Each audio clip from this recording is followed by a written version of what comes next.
বাংলাদেশ থেকে স্বৈরাচার পালানোর পর দ্বিতীয়বার বাংলাদেশ স্বাধীন হওয়ার পর সর্বপ্রথম যে নির্বাচন হয় সেই নির্বাচনে ভোট চুরের যে নাম যারা লিখেছে তারা হচ্ছে শিবির। তারা জালিয়াতি এবং ভোট চুরি করে জয়লাভ করার পর বাংলাদেশে অনেকেই জামাত ইসলাম বলে লাফালাফি করতেছে। আসেন আপনাদের জামাতের ইতিহাস সংক্ষিপ্ত আকারে জেনে নিই। জামাত কি বাংলাদেশের কোন রাজনৈতিক দল?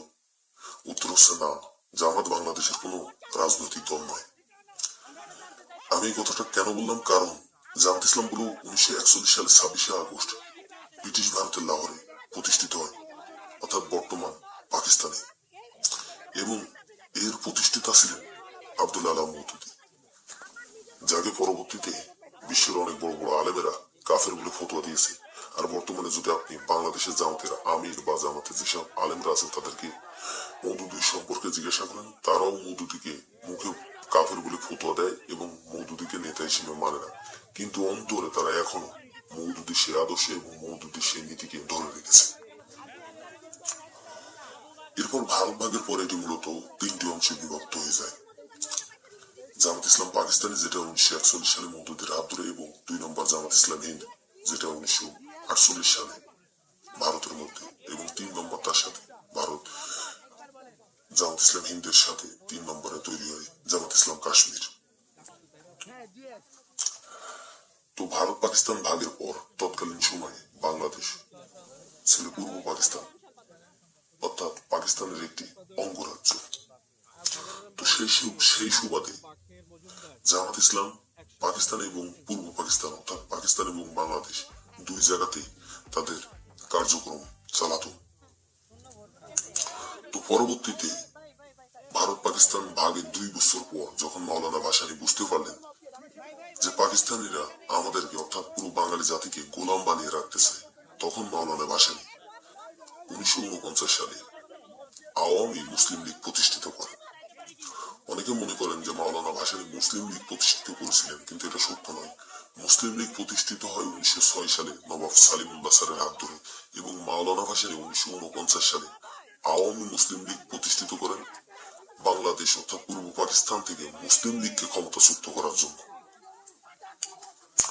তো মাওলানা ভাসানী যখন 1949 সালে আওয়ামী মুসলিম লীগ প্রতিষ্ঠিত করেন পূর্ব পাকিস্তানে, অর্থাৎ বাংলাদেশে, তখন এই জামাত ইসলাম এবং মুসলিম লীগ দুইটাই মাওলানা ভাসানীর কঠোর বিরোধিতা করেছে এবং মাওলানা ভাসানীকে কাফের বলে ফতোয়া দিয়েছে।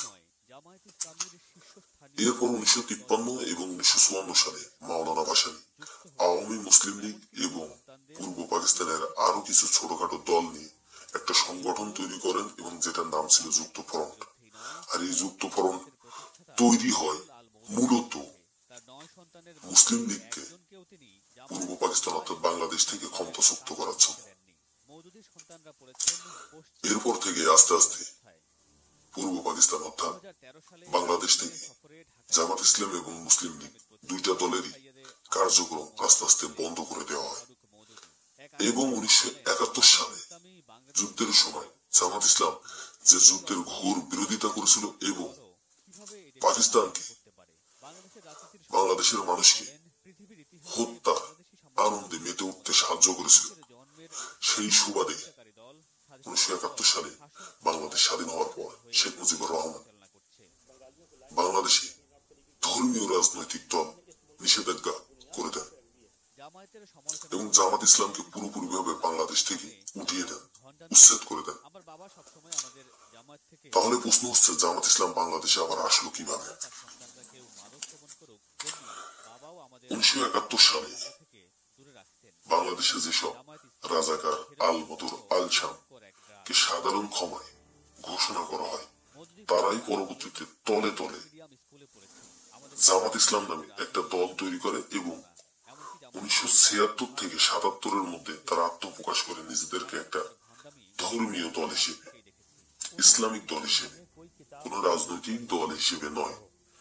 এবং 1978 থেকে 1979 পর্যন্ত তারা জিয়াউর রহমানের সাথে জোট করে নিজেদেরকে বাংলাদেশে রাজনৈতিক দল হিসেবে স্বীকৃতি প্রাপ্ত দেন, এবং পরবর্তীতে তারা বাংলাদেশে ধর্মীয় রাজনৈতিক দল হিসেবে নিজেদেরকে পরিচয় দেন। তার কারণ হচ্ছে বাংলাদেশে তখন সাধারণ মানুষকে বোকা বানানোর জন্য কোন ধর্মীয় রাজনৈতিক দল ছিল না। আর তারপর থেকে তারা বারবার বাংলাদেশের সাধারণ মানুষকে ইসলামের নাম নিয়ে বোকা বানানোর চেষ্টা চালিয়ে যাচ্ছে এবং সেই সাথে বাংলাদেশের মধ্যে যত প্রকার ইসলামিক সমস্যা সৃষ্টি হয়েছে তা সবকিছুই জামাত দ্বারা সৃষ্টি হয়েছে। মসজিদ মাদ্রাসার মধ্যে ভেদাভেদ এবং আলেমদের মাঝে মতভেদ তা সবকিছুই জামাত দ্বারা তৈরি হয়েছে। এই জামাত হচ্ছে এক প্রকার সুযোগ সন্তানিত ভয়ঙ্কর সাপের মতো। তারা বারবার নিজেদের খোলস বদল করে নিজেদের সুবিধা ভোগ করেছে এবং এখন ইসলামের নাম নিয়ে বাংলাদেশের ইসলাম প্রিয় সাধারণ মানুষকে বোকা বানিয়ে ক্ষমতায় যাওয়ার চেষ্টা চালাচ্ছে। আর তাদের এই প্রচেষ্টা যদি সফল হয়ে যায় তাহলে বাংলাদেশের সাধারণ যেসব মুসলমান আছে তাদের মনের মধ্যে ইসলামের প্রতি যে ভালোবাসা যে আস্থা আছে সেটা আস্তে আস্তে উঠে যাবে। কারণ আপনারা ইতিমধ্যেই দেখতে পাচ্ছেন তারা তাদের দলকে ইসলামিক দল হিসেবে ঘোষণা দিয়েছে এবং ইসলামকে বাংলাদেশের মধ্যে শুধুমাত্র তারা তাদের দলের মধ্যে বন্দী করে রেখেছে। তারা বলতে চায় তাদের দলের বিরোধিতা যারা করবে তারা ইসলামের বিরোধিতা করবে। তারা ইসলামকে তাদের দলের মধ্যে বেঁধে রাখতে চায়। এটাই হচ্ছে তাদের পরিকল্পনা। তাই আমাদের সবাইকে একটা কথা মনে রাখতে হবে, ইসলাম কারোর বাপদাদার সম্পত্তি নয় যে কেউ বা কারা কোন নিজের মধ্যে বা কোন দলের মধ্যে বা কোন ব্যক্তির মধ্যে ইসলামকে আটকে রাখবে বা ইসলামের পরিচয় দেবে। ইসলাম এসেছে আমাদের নবী করিম সাল্লাল্লাহু আলাইহি ওয়াসাল্লামের হাত ধরে সমস্ত পৃথিবীর সমস্ত মানব জাতির কল্যাণের জন্য। তাই যারা বলে যে আমাদের দলের মধ্যেই হচ্ছে ইসলাম, এই দলের বাইরে কোনো ইসলাম নাই, বুঝতে হবে তারা হচ্ছে ইসলামের প্রকৃত শত্রু। তাই তাদের বিরুদ্ধে আমাদেরকে শক্তভাবে রুখে দাঁড়াতে হবে এবং তাদেরকে প্রতিহত করতে হবে। অলরেডি বাংলাদেশে এই জামাত দলের সাথে ইসলাম লাগিয়ে নিজেদেরকে ইসলামের একটা গণ্ডি রেখা বানিয়ে ফেলেছে। তাদের বিরুদ্ধে যারাই কথা বলতেছে তারা তাদের বিরুদ্ধে বলতেছে যে তারা ইসলামের বিরুদ্ধে কথা বলতেছে। অলরেডি তারা এইসব কথা বলা শুরু করে দিয়েছে। তাই আমাদেরকে এখনই বুঝতে হবে এই জামাত যদি ভবিষ্যতে বাংলাদেশের ক্ষমতায় যায় তাহলে এরা বাংলাদেশে কি করতে পারে। কারণ বর্তমানে আপনারা অলরেডি কিছু জিনিস দেখতে পেয়েছেন, সেটা হচ্ছে তাদের বিরুদ্ধে যারাই কথা বলতেছে তাদেরকেই তারা কাফের বলে ফতোয়া দিতেছে, বলতেছে আমরা নাকি ইসলামের বিরোধিতা করতেছি। আমরা ইসলামের বিরোধিতা করতেছি না, আমরা তাদের বিরোধিতা করতেছি যারা ইসলামের নাম নিয়ে ইসলামের ক্ষতি করতেছে।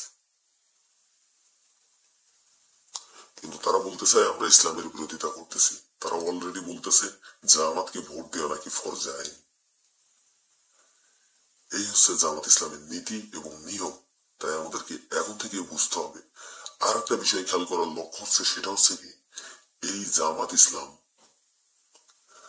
যেসব আলেমরা আছে তারা আপনার ওয়াজের মাঠে যে বিভিন্ন রকম সাধুবাদের কথাবার্তা বলে, কিন্তু প্রকৃতপক্ষে তারা এইসব কোনো কথাবার্তায় মানে না। আর বাংলাদেশের সুফিবাদের সব থেকে বড় ক্ষতি করেছে এই জামাত ইসলাম। বাংলাদেশের মধ্যে ইসলামের যে যতগুলা ফেরকা পৃথিবীর বিশ্বে ইসলামিক যতগুলা রাষ্ট্র আছে, যতগুলা কান্ট্রি আছে, কোন রাষ্ট্রে এত ফিতনা সৃষ্টি হয়নি কখনো ইসলামের মধ্যে। বাংলাদেশের মধ্যে যেই পরিমাণ ইসলামের ফিতনা এই জামাত সৃষ্টি করেছে,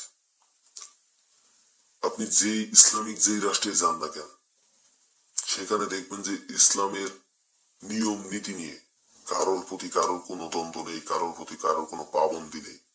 কিন্তু এই বাংলাদেশের বুকে জামাত ইসলাম একবার এক এক রকম কথা বলে বাংলাদেশের ইসলাম প্রিয় মানুষদেরকে অলরেডি ভাগ করে ফেলেছে। আর এই সবকিছু হয়েছে জামাত ইসলাম হচ্ছে